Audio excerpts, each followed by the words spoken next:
So we are less than 4 weeks away for our ninth annual Securing Your Place of Worship. And I know many of you could be hearing about this for the first time. So we started this in Minnesota. I can't believe 9 years ago. It doesn't seem that long, I guess. It just seems like yesterday that we started it. And we took it from being an in-person conference to a fully virtual and online. And some of the cool things about doing that is I know a lot of you are either paying for safety and security out of your own pocket, or the church has limited budgets. And going to some of these security conferences can be expensive. You have the airfare, you have the hotel, you have the travel, you have the meals when you're there. And what I really like for me about our Securing Your Place of Worship conference is that it's fully virtual, all online. It meets you where you're at.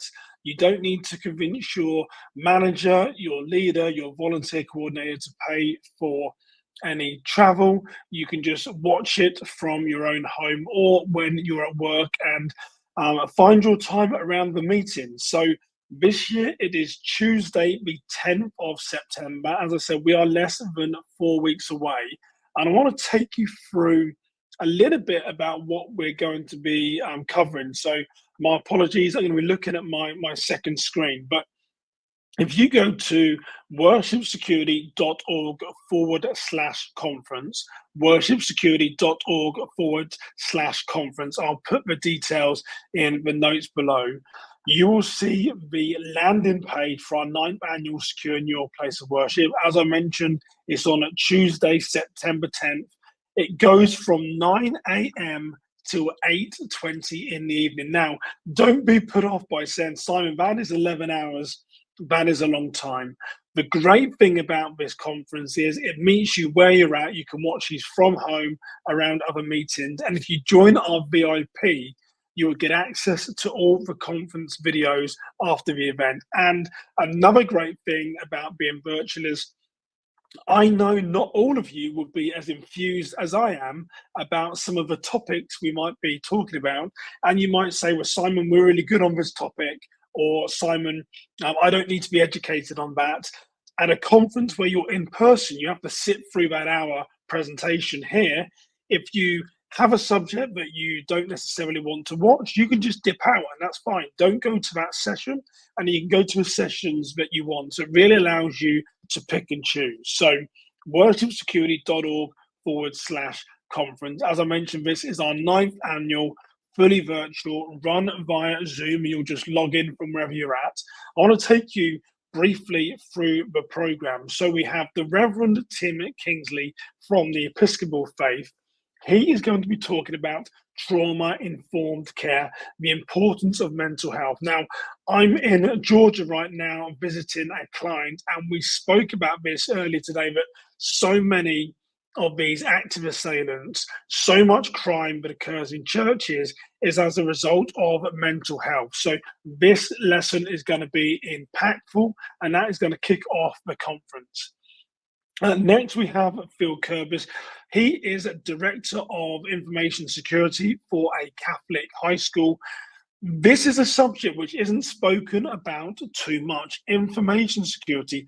How do you protect your church data? Phil Kurbis, Director of Technology for De La Salle High School in Minnesota, a Catholic high school, is going to give you some tips and tools that you can do at your church to protect your data. In this day and age, we are all concerned with where is our data safe. My personal attorney for my organization, Kingswood Security, the Worship Security Academy, and at Decision Dex, Ginny Cronin out of Chicago, Illinois, is going to be talking about the importance of employee handbook. I've known Ginny for 6 or 7 years now. We've been working together professionally. And as I mentioned, she is also the attorney that handles my affairs at Kingswood. Ginny always goes on about the importance of the employee handbook, the governance, the do's, the don'ts. So I'm really excited to have Ginny back this year talking about the employee handbook, why you should have one, what should be in one.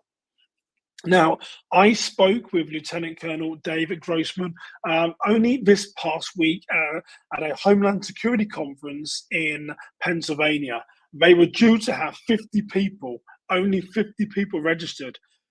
350 people turned up on the day for this conference in Harrisburg, Pennsylvania. They were thirsty for it there, and I had the honor to keynote that conference where Lieutenant Colonel Dave Grossman was talking. For us, he's going to focus on something that he doesn't always talk about in the church world, and he has a program called Safe Schools and Healthy Students. So, Lieutenant Colonel Dave Grossman is joining us. He is someone that people, he's charismatic. They love to see him. If you have never seen Lieutenant Colonel Dave Grossman, if you join our conference, not only will you get the opportunity to see him, but you'll also be able to ask him some questions. My good friend Eric Williams, I spoke at his conference in Mississippi in May. Eric is the Chief Operating Officer of Brown's Missionary Baptist Church in Mississippi, a very large church, have two campuses. Eric is going to talk about the business side of church security, governance and budgets. What should you have in place to govern your program? Where do you get money from? How do you find money to pay for some of these things? Eric's going to share some of his knowledge. Again, he's the Chief Operating Officer at Brown's Missionary Baptist Church, governance and budget. If you are a church wondering, how do we pay for this stuff, Simon? How do we figure this out? Eric is going to educate you on some tips and tools to be able to pay for your security ministry.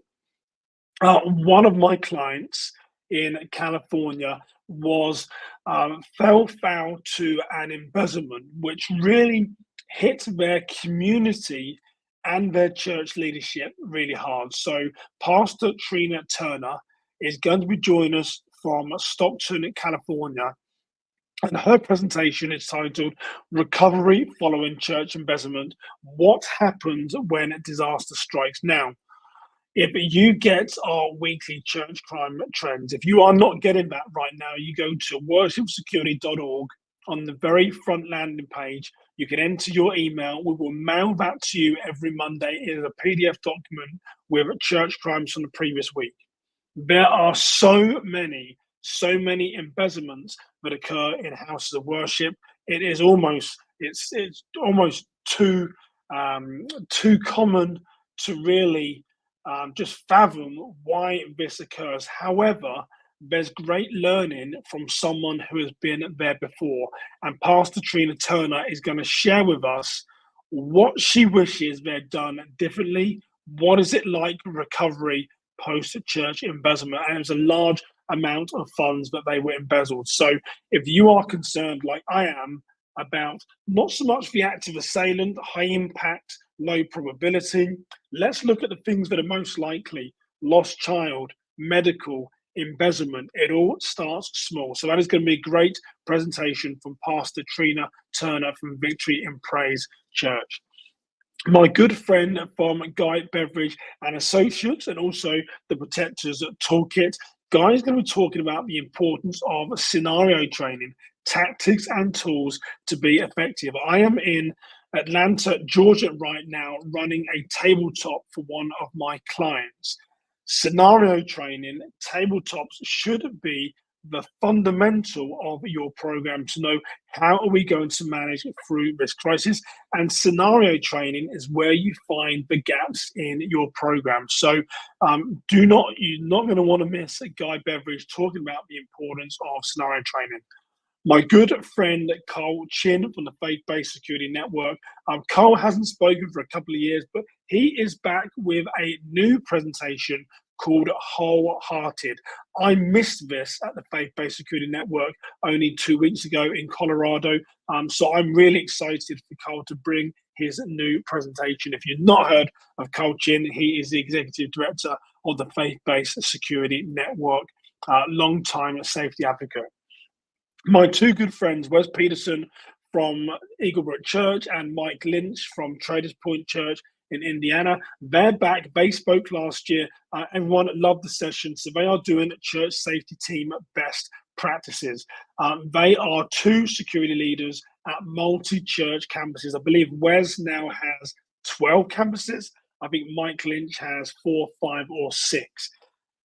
Everyone starts somewhere. I want to say that. Everyone starts somewhere. So if you are concerned, same with Simon, they're not like me. Wes Peterson has 12 campuses and they're multi-million-dollar nonprofit. That isn't like me. Every church program started with one person, and even my own. And then to close the conference, Drew Moldenhauer from Blue Ethos Specialized Training here in Minnesota, where I am, he is taking us through active shooter survival, empowering yourself with life-saving knowledge. We are all concerned about active assailant, and Drew is going to give you everything that you need to do in today's modern world to stay safe. So a lot in there, but it is an action-packed conference. Like I said, if something isn't for you, that's okay. You're doing this online. You can just dip in and dip out with subjects that are relevant to you. And as I mentioned, if you join our VIP, you will get access to our videos. So you're going to go to worshipsecurity.org/conference. Then you're going to go to secure your spot. When it opens up, there are 2 options. You have our VIP experience, where you're going to have access to playback for those 10 presentations for 12 weeks after the conference. Playback of all those presentations. You're going to get a signed autograph book from myself. There's special prizes. There's giveaways for one-on-one sessions. There's signed books from the author. Lieutenant Colonel Dave Grossman has already signed his book for the lucky winner. That is our VIP experience. 12 weeks of playback, exclusive prices. If you don't want the playback, if you don't want exclusive prices, then general admission is for you. That is $49. So VIP experience, $89, general admission, $49. You are getting 10 presentations over 9 hours of teaching material that you can watch from wherever you are. So I just want to jump in and talk about the conference to make sure that you're aware as to what is going on. Remember, you can go to worshipsecurity.org/conference. We will drop the link below. But I really hope that you'll join us this year, Tuesday, September 10th, 2024, 9 a.m. in the morning till 8:20 in the evening. Yes, action-packed. I would love for you to join us for this conference. But I hope that you are staying well. You have a blessed day. And I will drop all the details below. But until next time, take care, everybody.